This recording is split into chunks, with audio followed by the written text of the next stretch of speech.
So it's a snow day and I'm making jambalaya, or what we like to call in our house gumbo-laya, which is a combination of gumbo and jambalaya. I take two recipes and I kind of meld them together. So that's what we're doing. I have cut up the green pepper, well, it's red pepper in this case because I didn't have a green pepper, an onion, and I've minced up garlic, and I've got celery ready to go into it. I have cooked the chicken and the sausage, andouille sausage is your best bet, in about a quarter cup of oil. You cook them separately, and then once the oil is finished, you make a roux by adding in some butter into what was left in the pan, and then some flour. It was about 3 tablespoons of butter and about a half a cup of flour. So now we're making a roux, and a roux is just flour and oil or margarine or butter, whatever you use, and you let it cook on low for about 10 minutes until it turns like a nice nutty brown color. So that's where we're at right now. Okay, so the roux has got a little brown on us, and now I've added in the peppers and onions, celery, and the garlic. So we're going to stir that up good, and we're going to let it cook for about 10 minutes. So this is cooking, and you can hear it, and it's pretty much ready. The next thing that we're going to do is we're going to add a quarter cup of Worcestershire sauce and a quarter cup of chopped fresh parsley. We don't have fresh, so I probably won't use quite that much. And some salt and pepper if you want to taste. Then we're going to cook that again for another 10 minutes. So I've got those in, and they're bubbling nicely. Just going to keep stirring it and making sure everything gets cooked through. And then we're going to go on to the next step, which is adding some bouillon and letting it cook some more. So the whole point with gumbo and jambalaya is this roux that you're making, and then adding the vegetables and the onions and the garlic. All of that is adding. What it's actually doing is layering in the flavors. So this is building a base of incredible flavor.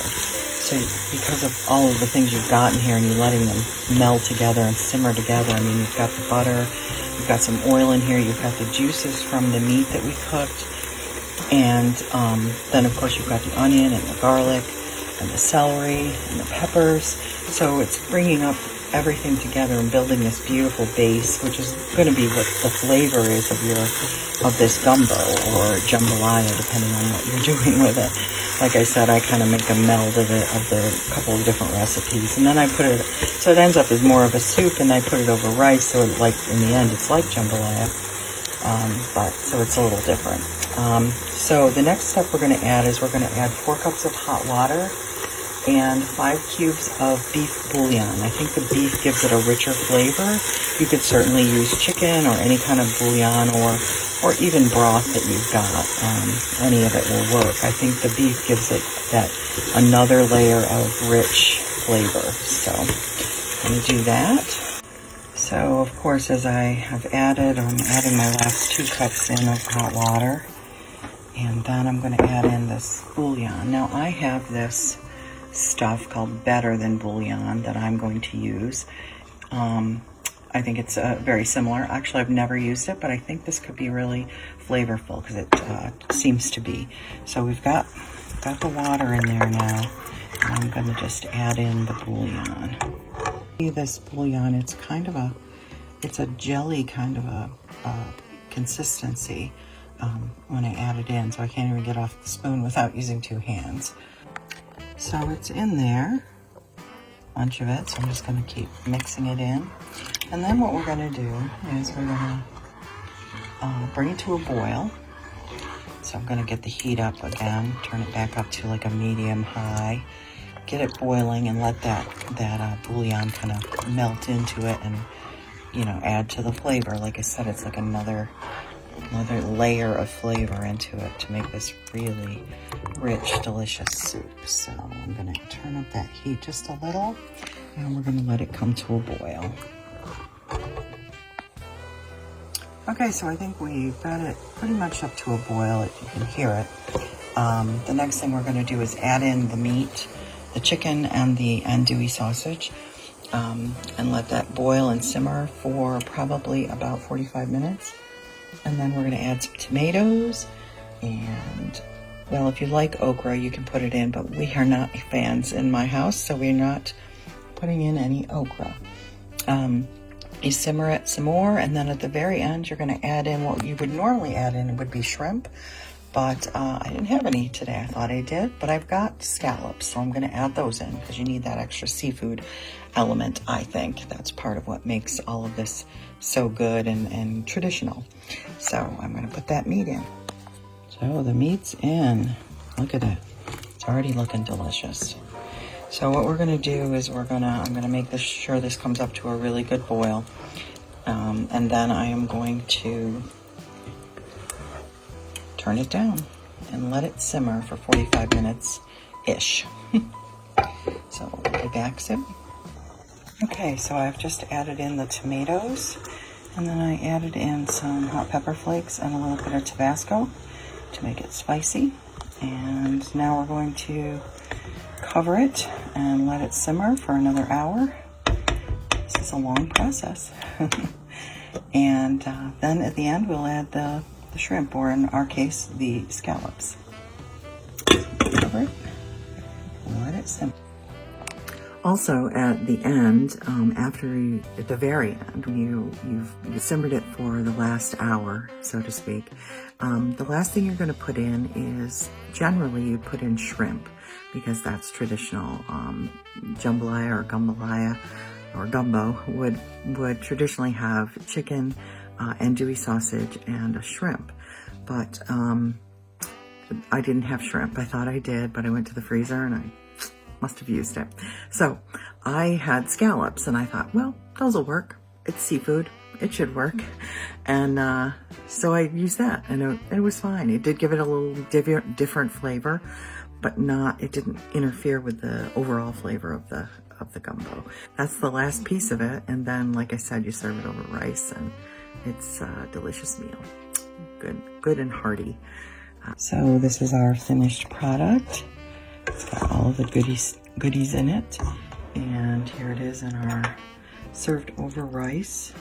Put some rice in there. So it's going to be, I believe, really great. It smells delicious. So that's it, our gumbo-laya. So I hope you will try the gumbo-laya that we made today. It was really delicious, and it was a little spicy, just the way we like it. Little tips and things that I probably didn't talk about as we were cooking. I use a big pot to start out with, and I cook the meat separately, and you put it in oil, about a quarter cup of oil. I usually use olive oil, and you put it in the big pot. You cook each of the meats separately, and then take them out and use the juices and the oil that's left in there, and add some more butter to it, and the flour, and you'll make the roux. It just gives it more flavor the longer you can cook it. And then you're going to add all the vegetables in. Like I said, it's pepper, celery, onion, garlic, and I used fresh garlic this time. Sometimes I just use the minced garlic, which is fine. If you've got that, that's all you've got, use it. It will work just as well. And then you're gonna need a can of tomatoes. I use like the little petite diced ones, but you can use crushed tomatoes. You could use, whatever your preference is. Sometimes instead of adding my own like red pepper flakes and Tabasco at the end, sometimes I'll use the Rotel tomatoes, which already have the jalapenos in them. So you've already got the spice, the heat, in there. And then, like I said, I serve it over rice. So it's a melding of a gumbo recipe and a jambalaya recipe. They're very similar.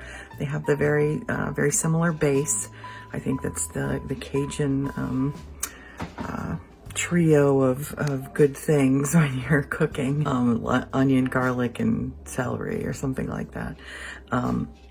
So anyway, I hope you enjoy it. I hope you try it. And you serve it over rice, and it's makes a really delicious meal.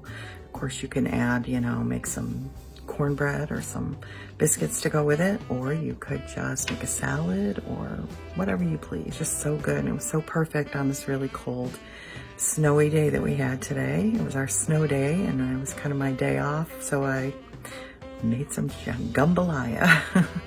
And I hope you'll try it and enjoy it. And thanks for watching.